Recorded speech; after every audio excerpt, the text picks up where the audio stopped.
I asked my 20,000 followers on Twitter for book recommendations, and here are my favorites so far. I had a really bad stomachache, and I wanted something addictive and immersive enough that I would forget about it. First up, Spinning Silver by Naomi Novik. If you read Shannon Hale or Gail Carson Levine growing up, then this book is similar, but more grown up. It is a gripping fantasy story, and even though it is not short, I read the whole thing in one go.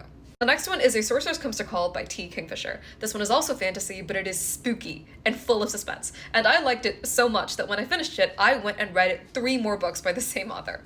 The main character is a young, very timid girl whose mother is a sorceress, but also a serial killer and a complete psychopath. And the entire book is basically about how they manage to outwit her and bring her down. I've also been binging short story collections, and I've loved Her Body and Other Stories by Carmen Maria Machado, Vampires in the Lemon Grove by Karen Russell, The Story of Your Life and Other Stories by Ted Chiang, Unnatural Creatures by Neil Gaiman, and Squirrel Meets Chipmunk by David Sedaris. Squirrel Meets Chipmunk is dry and cynical and dark and funny.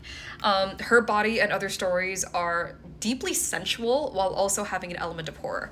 I love Ted Chiang because his stories are like a nerd's paradise. It's actually crazy to me how much research and how many deep rabbit holes he probably had to go down to be able to write speculative science fiction the way that he does. He seemingly has an incredibly deep understanding of so many different scientific disciplines.